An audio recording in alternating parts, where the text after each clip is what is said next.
Ladies and gentlemen, welcome back to KF&JF podcast. Today, it's been a while since I've been back on the mic. I'm just trying to get myself in tune to what's going on. All I can say is it's been, a little bit of a trials and tribulations, I guess that's what we would call it. Trying to get myself acclimated back here in my life. But there's a couple of things that I'd like to talk about today, and it all has to do with why are we stuck in this place of hate? Why are we still here? Why are we still here? What is it about this that we cannot change? And I'm going to go down a little bit of a list of things that I think is going to maybe sound like I'm rambling a little bit, but we're just going to go right through it. Today, I want to go back a little bit because I don't really understand everything that happened with the shooting. Well, it's not a shooting, ladies and gentlemen. It's a beating. A beating of a black man. And I'm trying to find out why is it that we continue to have this place in America where black men are considered either someone to be scared of, where someone clutches their purse when they see you, or someone to be, feared in a way where every time you come across one of them, you have to look back to see if they're coming to get you. Like we're the boogeyman or something. And it's something that I really can't grasp. I can't put my hands and arms around it. I'm a black man, and I know damn well that I ain't running around the streets trying to attack people. I've worked, I've paid taxes, I've talked to friends that are white. I got friends that are, Mexicans. I got friends that are Muslims. I got friends that are all sorts. So I don't understand, where is it that cops, black cops, I mean, it is the worst thing that you can ever imagine, that you would have a black cops, beat up on a man after they decided that he was going to run from them. Now, I know that we all, as black men, has figured out that when the police come, even when you're driving down the street in your car and you're on the other side of the street and one pass you by, in your mind, you're thinking, he's coming for you. He saw you. He gonna make a U-turn. And that's just the scariest thought that we as black men have constantly had to deal with over our lives. Don't understand so much why, whether it's a cop, white or black. It just seems that all they look for in a whole visual perspective is the black man. Where is he at? What is he doing? What is he driving? They're waiting at places for you to try to get themselves connected to the black man. Like I said, this is, before, this is just my opinion. This is what this is all about. I'm trying to squash out the hate so we can get back to loving each other and being in a place where we can deal with each other, work with each other, do business with each other, and have a place where we're not fighting each other. But when I saw that video and I saw those guys beat up on that man and swinging at him as if they were swinging to take out everything they've had in their life on this man, to kick him as if he was a football. I have to wonder, what was they really thinking? Who was they think they were beating up? Did they get so disconnected from where they were in their life till they felt that this man deserved to take on everything that they experienced bad in their life, or everything they've went through in their life? I find that to be a little bit difficult to believe. These men were cops, and what they had was the cop mentality. There's nothing really different about him being a white man cop or a black man cop or an Asian cop. Really, it's just a cop mentality. When they see you, and I know I've been there, when they come after you, they have 1,000 questions they already know they want to ask you versus what they would ask anybody else. Where you going? What you doing? Get out of the car. You know, everything that they need to do to question you as an American. Because they don't see you as 100% American. They see you as sometimes as other. And I don't know why that is the case. But like I say, my opinions are starting to come into focus to give me some realization as to what's going on. These people are just scared of the black man and fearful of what they think we can do. We're no different than any other man. I mean, to the extent that we're men. We don't necessarily run around trying to hurt anyone. But fear has been put into us till we have to be cautious about you guys. We have to think twice when you come to talk to us or get in a place where we have to deal with you. Because you kind of take things out of perspective.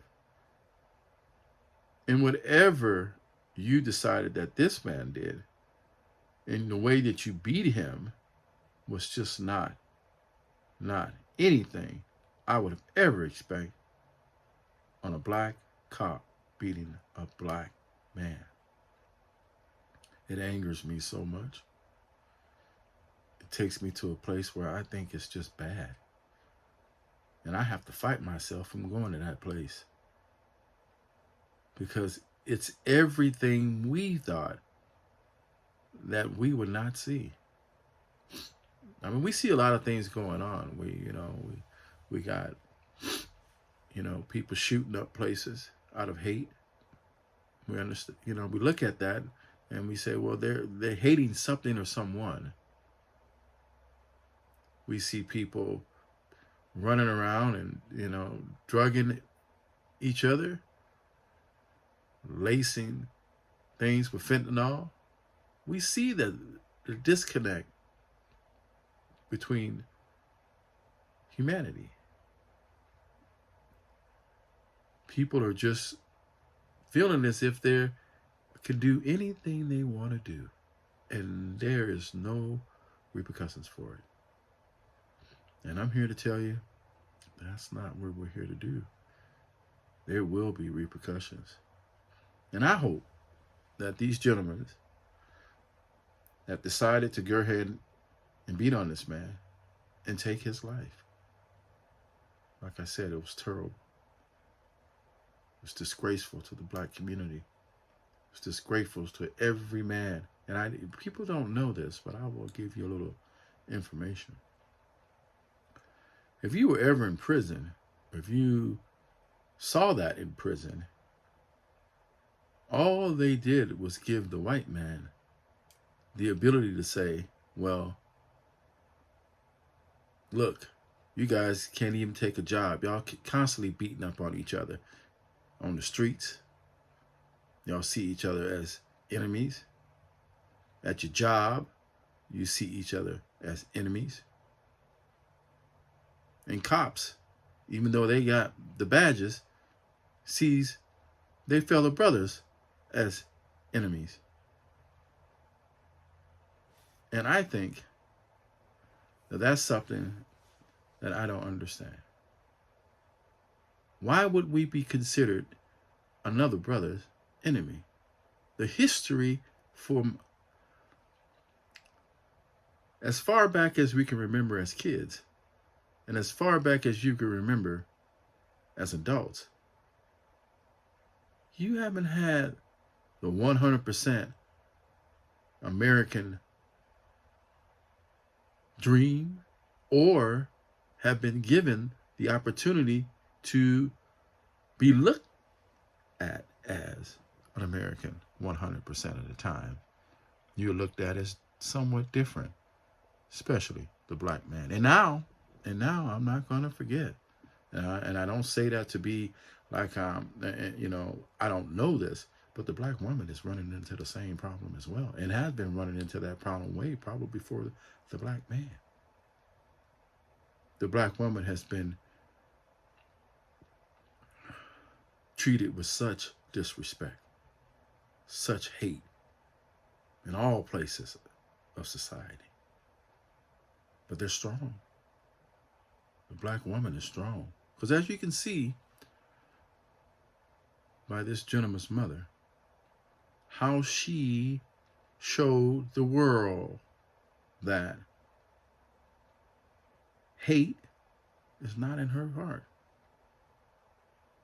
Because she realized that those cops not only disrespected their family, their kids, their neighborhood, their job, and also their community as a black officer. And she still felt that her son was here for a purpose, to do something to change this world. Lord have mercy. Bless her. Because there's so many other things awful that people think the black race would say. Cursing her out, cursing them out, calling them all kind of names, and being derogatory. She didn't display any of that. She was gracious in her pain. Gracious in her understanding of what and how we are supposed to act as people. Because we're not a hateful people. That's what shows in our heart. And that's what shows in sometimes the things we do. But these officers played into the stereotype and gave an image. Now we have fought 100 years practically or more to squash. They brought it right up to the forefront as if this is the black man. So now we're back to trying to get ourselves in the light that don't be scared of us. We're not going to do this to you. We're not going to do that. But when you see 2, 4 officers or 5 officers beating up on a black man, you think about gangs. You think that gang mentality. They don't even see each other as having any kind of respect for each other. It's just a straight out gang beat down. That's what they were trying to show in the way that they were beating this gentleman. And that is exactly how white America sees you when they look at you and think of you, and that's why they run. That's why they don't give you the job. That's why they think twice about everything they do with the black man and black woman. So the disgrace and the hate that showed just perpetuated more hate of us. And that is totally, totally unacceptable. But I look at that and I think about my mom. How would she feel as if someone was to treat me that way? And my mom, I'm telling you, she's a nice lady, but she may do some crazy stuff after she see her son get done like that. And even my mom had to take a step back, and she's 80 years old, and think about the struggle and how much that she came forward, and to see this and to know how disrespectful it was, even to her, and it wasn't her son. So America, how do we get to fix this stuff? How do we start to build a better union? And it starts sometimes with the community. I know there's a lot of stuff that's not coming to the community. There's no, jobs and schools and all of the things that some of these communities out here in America we need, especially the black community. And I'm going to say also there's other communities, Mexican communities, and even some white communities not probably getting all that they're supposed to get as far as services. They're being looked at as if they're all the same as far as the way that they see a black man. But I must say, America, they're not all the same either. There's not a 100% white America that's fearful of you, cautious of you, but not fearful of you. But there is very small amount of them in comparison to the majority. So how do we get that number and we get to a place where we can have acceptance as to who we are with everybody?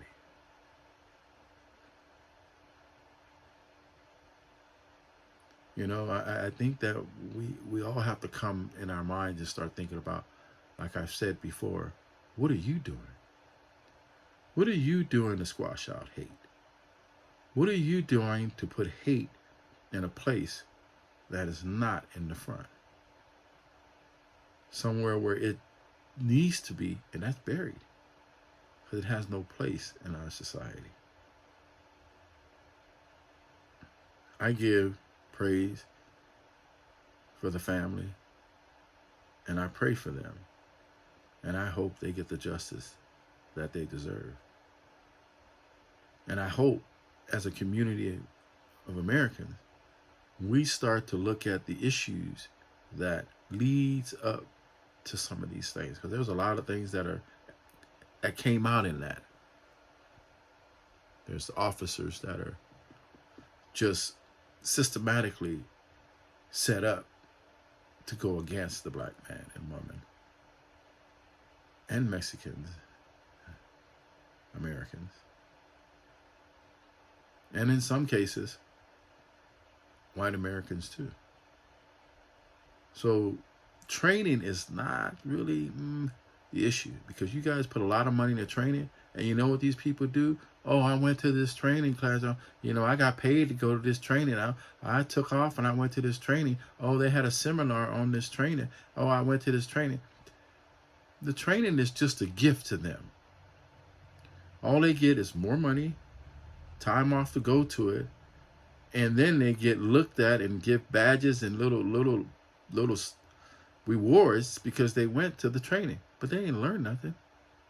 They're not doing anything different just because they went to the training. Because it shows. Just look at all of the training we've been talking about giving officers for over the last, let's just say 50 years. There's been tons of training in the area of police brutality. And still we have a government that refused to deal with some of the basic issues that helps to perpetuate that. And it's, you think about the immunity that they have. You can't even sue them. You can't even hold them responsible for things that they do. They don't want to bring charges when they see that things are happening. They want to find ways to slow it down. Or we have to do this investigation, or we have to look at it from this angle. Don't rush to judgment. But if they took those same principles that they're applying to their employees and their system to the rest of us, well, maybe the prisons won't be that full, because people will be on the outs trying to fight their cases and have a better chance, instead of spending years and years in county jails or in prison to try to fight their cases. And they're making all that money holding them in the prison, when they could take time to, let's see what happened. Maybe they can go out and investigate and get people to be on their behalf and have witnesses and do all those things, and spend all that time in prison or in the county jail. But no, they don't apply those principles equally. And that's the injustice in the system. When you can be a human being and commit a crime on another human being, and there be a difference in how you apply the law, that is injustice, because the law is not to be applied differently because you're a cop, because you are a citizen, because you are a president, or because you are whoever. The law applies straight down the middle. As they say, justice is blind. It just follows, but it's not applied the same. We know that. There's no wondering about that. So again, we hope and pray that they get everything that they deserve as far as justice. Because America, we are better than that. And definitely the black community has always been better than what those 5 officers showed that day. But hate, it's a terrible thing. And it's something that it takes all of us to wake up in the morning and decide not to indulge in. I'm going to move on from that, because I know how depressing it is, and I'm not here to make the family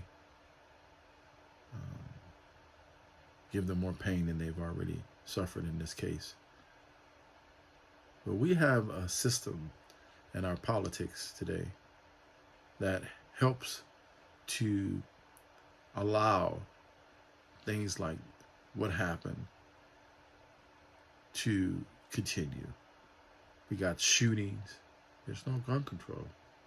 There's nobody setting out the boundaries anymore. The boundaries are just wide open. They talking about borders. What about the boundaries within our own borders, to allow us to be able to be treated equally and have humility and have a sense of trust in one another? We don't even have that. And that's one of those things that I just cannot take, because all it does is continue that hate road. That hate road. I watched the other day, I know you watched it too, but when the President of the United States was doing his State of the Union, and it seemed as if everybody had the opportunity to be respectful. Everybody had the opportunity to look at each other as Americans and try to treat each other with respect. Whatever your feelings are, whether you're Democrat, Republican, Independent, or whoever, I think we have to learn to treat each other with more respect, because that is how we start to deal with that hate. Because everything that we're talking about, or what I was talking about, has some kind of a backdrop to it. And the backdrop being who you are. Who are you?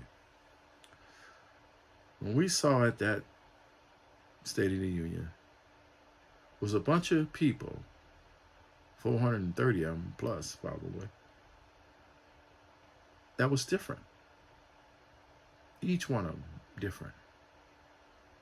So, but we need to have a common ground in how we treat each other, even if you disagree. Because misunderstanding leads to hate, right? So when I was watching, I was thinking to myself, when Marjorie Taylor Greene decided to go off on the deep end and call the president a liar. And I realized that sometimes presidents do lie. You know, I ain't one to say that they don't lie, because they probably do. Because I don't know all the truth. So I would hold off on calling somebody a liar until I knew all the truth. It's kind of weird to watch, because I felt as if the President of the United States, no matter who they are, deserve to be respected. Because at the end of the day, they got the key. They got the button. You think the military and everybody else is beholden to the president? In some countries, the president is just on their own. They do whatever they want regardless of the military. At least our president here in America have gone through the military to ask questions, to try to get answers, to be able to make a rational decision. So when we start talking about the spy balloon and Marjorie Taylor Greene yelling and calling the president a liar, and we start to look at all of the different things that McCarthy is doing to try to make deals and do all these things to create division, to create a separation between people where they can't even come to agreement on the fact that we are killing each other. One of them say have more guns. And if it was them, you would have brought guns to the Capitol. What were they expecting to do happen? Because you know what? Let's think about this for a minute, people. America, listen. Let's just really think about this. If you had 5,000 black men that decided that whatever reason that some president was not giving them what they needed, or the president was who they wanted, and then went on the Capitol and start trying to break the doors and windows and get in and try to bring harm to the people inside. This is why we need to really, really, truly understand what hate is about. Because you know, and I know, it would have been a missile. They would have tried to kill every one of those black brothers that would have been there. They would have started shooting the minute that they got on the steps. But why is it that we have a different way of dealing with when we have, white Americans who tries to do that? And I know if you asked any white American, if those were 5,000, 10,000 African Americans trying to break into the Capitol to change the rules because they felt disenfranchised in some kind of way, would you see the same scenarios? We know that that's not the case. I hate to bring it up in that serious but factual way, because that's the only way I think I can get your attention, because we know it's different. We know it's light and day, or night and day. And that's why it's important for us to take on some understanding that it takes all of us to make this work, to get rid of hate, to make the misunderstanding of issues not turn into hate. Because it would just not have happened. And if that was a bunch of African Americans who were calling the president a liar, what would you think have happened to him or her who said that? Let's just be factual. Let's be truthful to each other. Nah, that wouldn't have been so good. I think he would have probably got thrown out of office or sanctioned, or something would have happened to him. Whatever the rules and regulations would have been, he would have faced it. Marjorie Taylor Greene didn't face any of that. But I only say that to try to bring up the differences in how we're treated and how you see the obvious thing being treated and used differently when you talk about African Americans. There's a lot of areas to go in to do that. There's a lot of areas you can go into that will show you the disconnect and show you the mistreatment and show you the indifference. But when you think about it in the terms of respectful things, when it comes to the Capitol or the president, we don't do that. I mean, we have our arguments, we have our disagreement, but I don't think we're running around saying that we should separate blue and red states. What does that mean? See, that is the 100% division that creates hate. Because anytime you're separating something, it's because you do not like something. And if you do not like something, that means either you haven't taken the time to come to some sort of an understanding of someone, so you can agree to disagree, where you do not have to feel you have to not have dinner or not go to the store or not be seen by this person. But Marjorie Taylor Greene said, hey, let's just separate red and blue. That's 100% hate. Because if you're saying that you're going to separate a state and separate a country, when all of the people who actually helped to build this country that you're trying to separate, you're trying to take it away from them, because actually we helped to build this country. Blacks, Mexicans, come on. So now you decide that you didn't gain the benefit of what you got.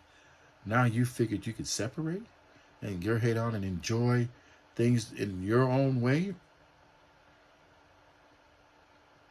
That's evil. That is hateful. Because it takes away the fact that you didn't get where you are by yourself. There were people that died and fought to make this country a union. And yet you decide that because you feel like you want to have, quote, things your way, and you don't want to have a way of agreeing or agree to disagree, you figure that there's got to be a benefit for you over everyone else. And that's not right. That's not fair. And that's kind of like childish. you know.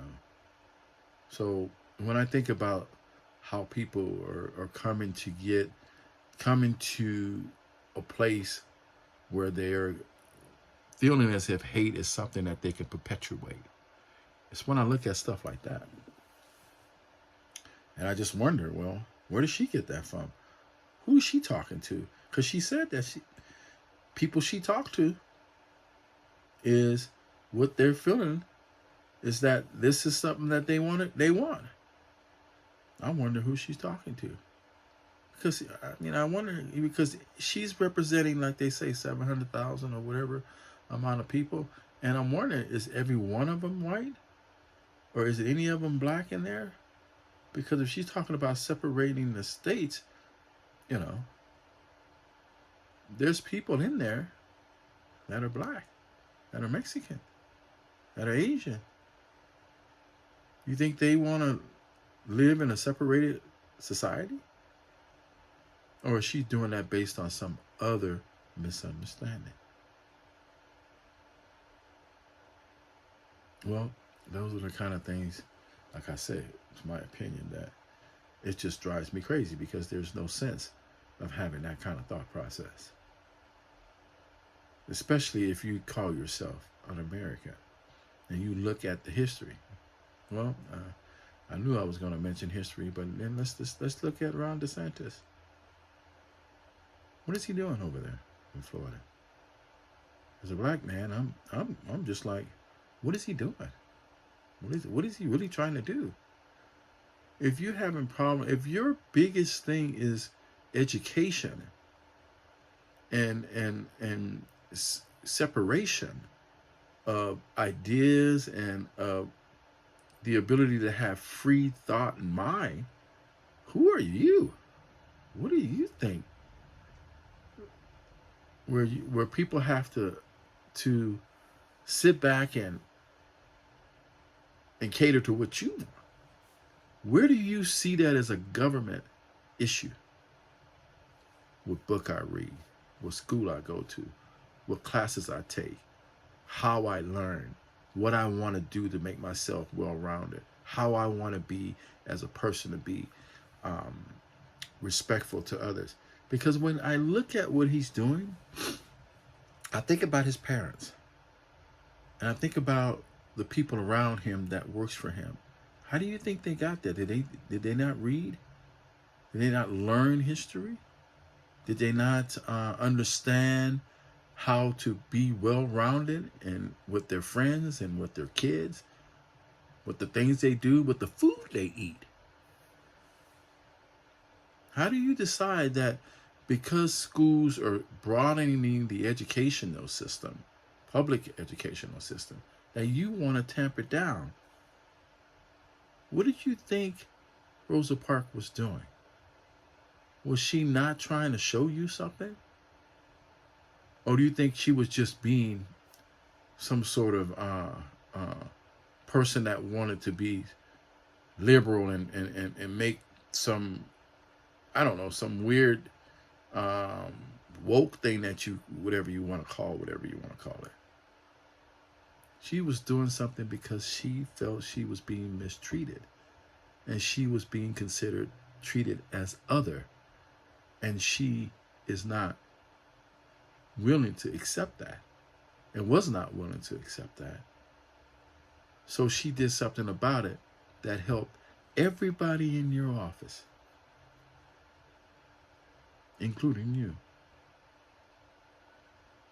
Because if you went to school, if you went to college, and you went to all these places where you saw African Americans and you saw Asians and you saw Mexicans and all these things, they all benefited from that.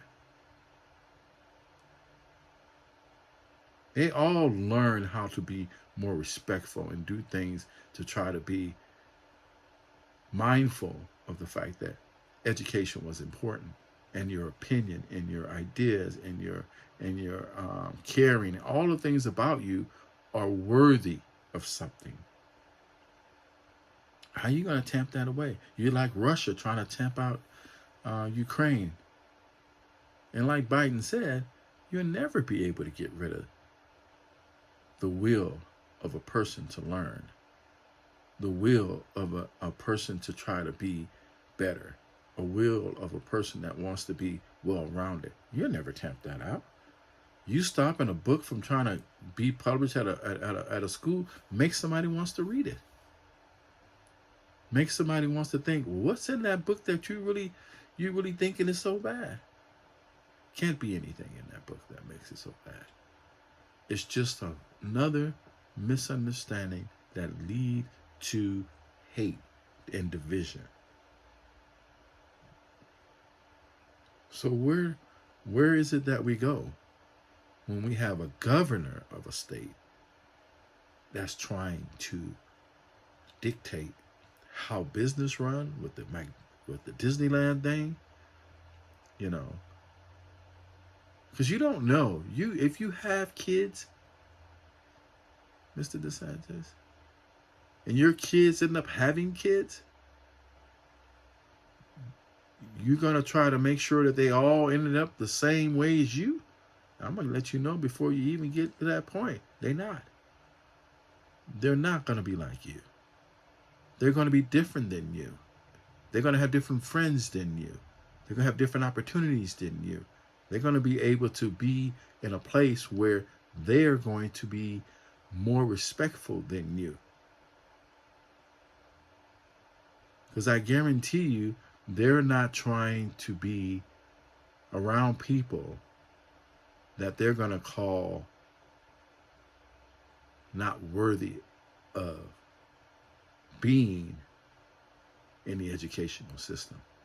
Because what makes you think white people are worthy of being in the educational system? Why are we not stopping out any of those? The KKK and the other different people that are out there that don't like blacks, don't like Mexicans, and then there are other people that don't like whites. And so why are you trying to stomp that out?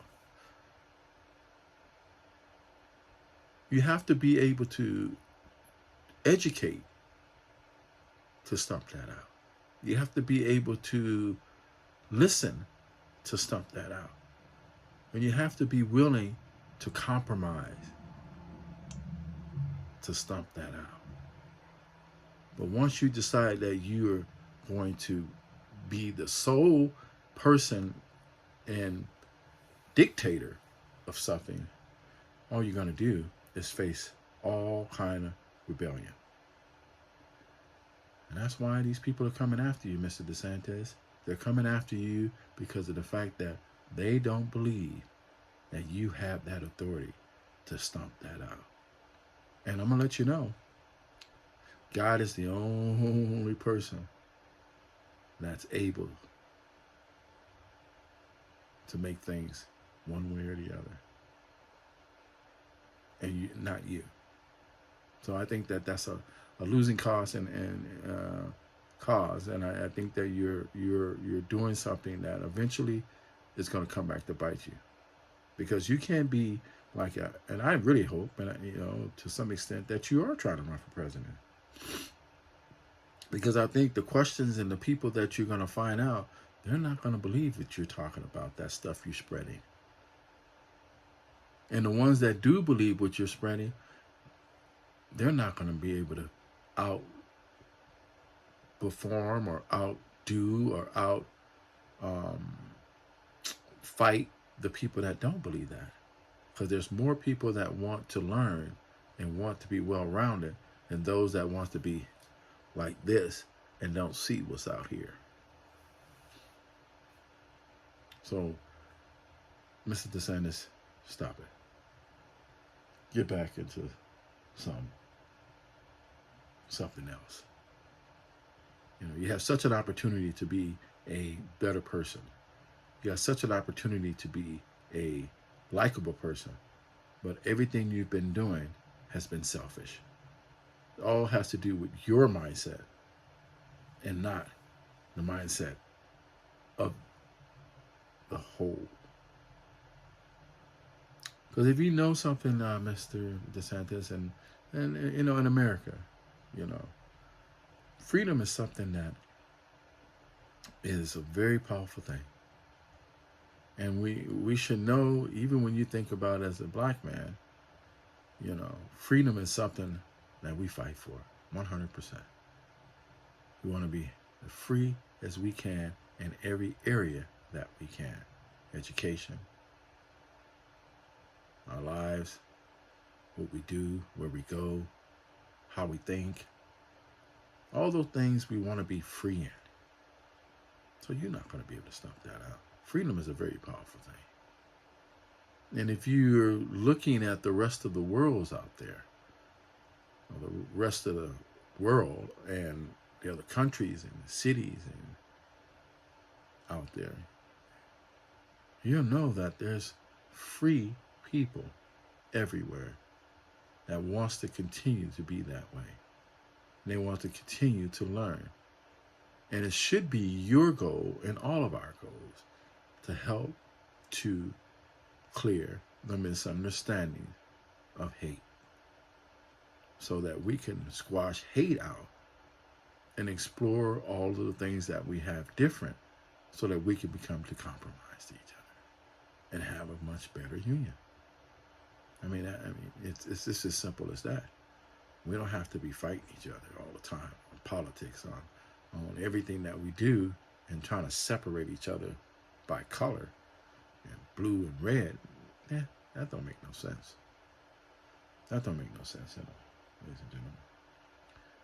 And the other thing I wanted to discuss today, like I said, I'm all over the place. It's one of those things that I'm just doing because I've had time to try to go through some of these issues, but I was still trying to figure it out and figure out what I wanted to say, because it's been so much since that beating that on this black man with these cops that just threw me for a loop.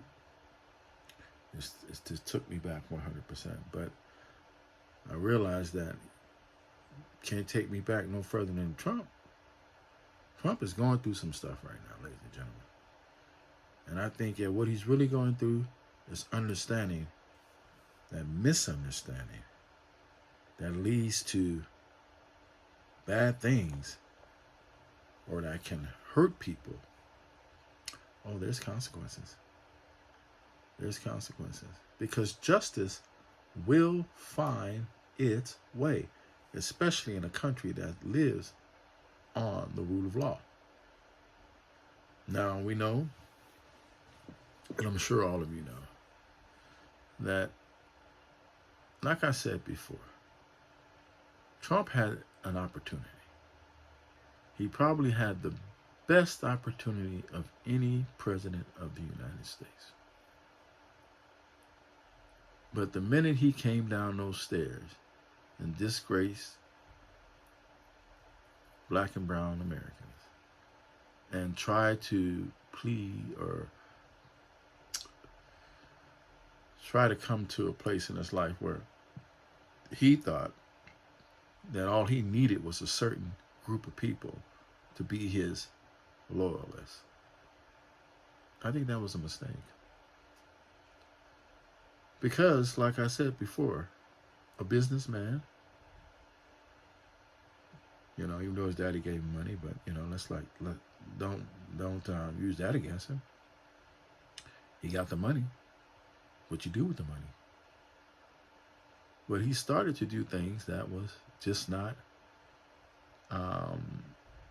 consistent with loving one another. From the apartments that he had the issues with, not allowing people in, and all of these things, he had a chance as president to revamp his whole being as a person of all. Because he made mistakes. He could have come up and be honest with those mistakes. He could have utilized his notoriety to speak to people about the entrepreneurial lifestyle and the hard work it takes to do that, the capitalism that we all enjoy in America, and the fact that he had a wife that was not from this country. She's an American now, but the fact that she has a family overseas, another country. He could speak on the fact of what it means to have to come into America, whether it's illegal or legal. The struggle to want to be an American is the whole world's issue. Everybody wants to probably come to America and enjoy the benefits of America. So the opportunity he had was just more than any other president to some extent. But one of the things I think when he decided that he waged a war against Muslims, telling Mexicans are rapists and whatever he called them, and brought himself closer to the division side of America. I think that was the worst thing that he could have done, because it took away from his ability to be able to be unique. He became a president when nobody else thought he would. That's unique. But if you're going to sit back and start to divide America and try to separate America and try to pull on the levers of poverty and making the rich richer, then maybe you wasn't looking at the big picture. Because America is a melting pot, if you forgot. Everybody has contributed to the fact that we are America. Look at the military. The military ain't all white. The military got Asians, Mexicans, blacks, Ethiopians, all types of nationalities are in the military. So when you think of being a president, and then you want to separate these issues, the people, and make the poor poorer and the rich richer, what do you think about when you're thinking about the people that's protecting America and out there fighting for America and out there making America what it is and giving up their lives? How can you make that separation? How can you say that, we should be different? We should be categorized different. Laws should be different. It just ruins your opportunity to be successful. So I don't understand, Mr. Trump. Now that you went down that road and you brought in all the friends that you wanted to bring in that was on the road with you, because you found a lot of people that wanted that type of situation in life, to where you got in a hole you couldn't dig yourself out of. Now you're in a situation where you feel as if now everybody's against you and trying to make you some sort of a symbol. And to the extent, yes, they are. Yes, they are, because of what you brought to the table. When you had the opportunities to change, you didn't. When you had the opportunity to be presidential, you didn't. When you had the opportunity to be inclusive, you didn't. When you had the opportunity to be respectful, and you didn't. When you had the opportunity to treat women better, you didn't. When you had the opportunity to treat people overseas with respect, you didn't. When you had the opportunity to make us greater in respect to how we were seen across the world, you didn't. And when you decided to not take the time to educate yourself, we come back to that education, don't we? When Ron DeSantis is telling him that he don't need to read no books, basically, so he don't need to know anything. So therefore, he's going to run a country on what he thinks he knows, and that's just not how it works. Because that will get you in trouble every time. And that's one of the reasons why, like I said, Mr. DeSantis, education is important. Being well-rounded is important. Understanding everything that you possibly can makes you better at what you do. So Mr. Trump has found himself in a lot of hot water. And I don't understand why he's continuing to do this, why he's continuing to go down this road again as running for president again. I think he would be better off to leave that alone, because all it does is keep everything in the forefront. He has a family, he has a lifestyle, he has enough money, and things that he's doing, he can downsize a little bit and still have the greatest life that any American ever wished they had. Because going back to be president of the United States is a lose, lose, lose situation. It's not going to happen. I guarantee you it's not going to happen. So, and if you're trying to say that you have a grievance with the fact that you lost, or the grievance with the fact that you think something has happened, missed to you losing, then those things are places to take care of that. That's why we're America. There's courts, there's laws, there's investigations, there's all kinds of things that leads to answers, versus you trying to go back in and get mad at people and fire them and call them names. That doesn't lead to anything. And you shouldn't want to do that as a human being. I'm sure, like I said, your parents didn't do that. Or maybe, I know it was a different time, how they treat blacks and how things were when you grew up around blacks and all that stuff. But let me let you know, Mr. Trump, I respected you. Oh yeah. I used to listen to that money, money, money. Yeah, I used to listen to that. I'm an entrepreneur. I was hoping that I could be successful as you. I never knew your inside troubles. I never knew your issues with racism and all these other things. I never knew that. I just knew that when I looked at you, that was a success. It was part of the American dream, however you got it. But, Mr. President, you showed me that there is something to be said for respect, something to be said for understanding, and there's something to be said for the fact that we have to get rid of hate, because if not, people die. And that's what happened on January 6th, sir. When you dig into that bowl of hate and it's totally misunderstanding, you never know who you picking up along the way and who will sacrifice their life for that misunderstanding. And if they knew, do you think they would have went there to die? No, they wouldn't. So that's on you, sir. That lady that got shot up in that January 6th fiasco and thing, that was on you, sir.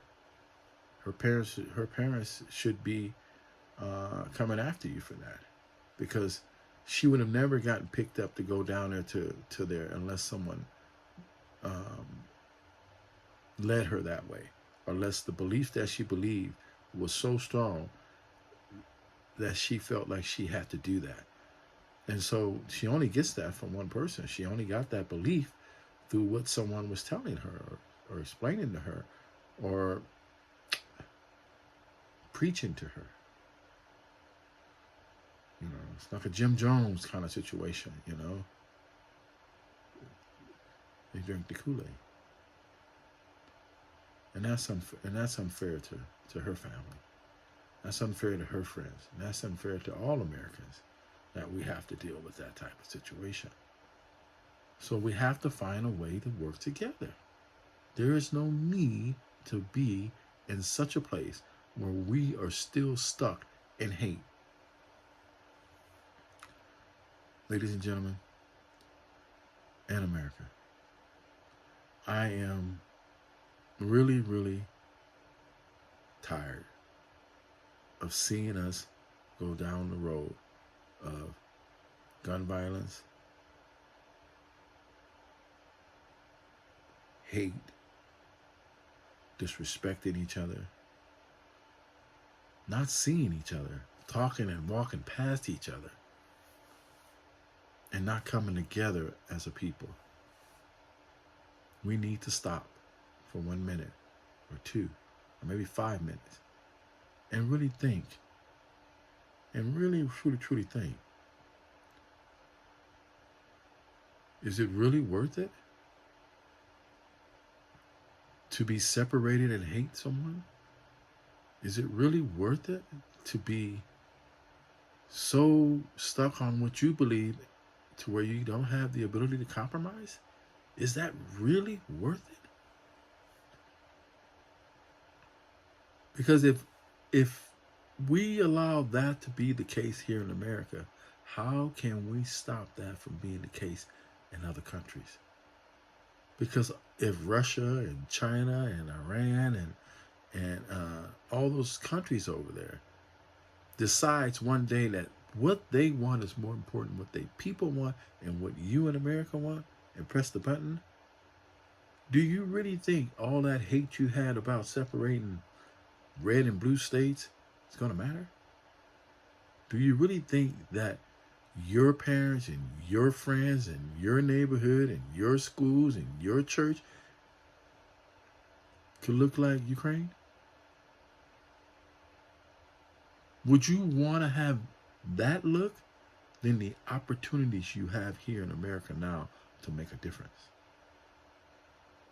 to make a change, to make it possible that we all benefit from this great country. Because if we turn on each other, if we start to beat up each other and start to disrespect each other, believe me, America is not going to be America that long. Because somebody's going to come along and figure that they want to make everything about them. You see what's happening in Russia? It's all about Putin, what he wants and how he sees it. And if he could, he would come over here and take America. If he could, but he knows that's not possible. But the fact is, what does our future look like? When you, Marjorie Taylor Greene, get 80 years old. When you, Ron DeSantis, get 90 years old or 80 years old. Are you able to defend off all of the stuff you stirred up and somebody get you into a war or get you into a place where bullets are flying over here or missiles are flying over here because of that mindset and that thought processes and that hate that sometimes you're displaying? Think about it. All you gotta do is take 5 minutes and think about it. And you can see that there's something else that you can do. It ain't worth it to fight. It ain't worth it to do that. To make each other feel as if we can't work together and have some sort of understanding. Ladies and gentlemen, and people of this country, we have to work together in our policies, in our politics, in our lives, in our neighborhoods, our churches, our communities, our schools, our jobs. We have to work together to eradicate hate in every way possible. So when you wake up in the morning, and if you're around somebody that's hateful, and you're around somebody that doesn't have the ability to compromise with others, try to talk with them. Try to educate them. If they don't want to, walk away. Don't let that be a part of what stops you from being that person that is waking up to eradicate hate. Don't let someone else take that away from you.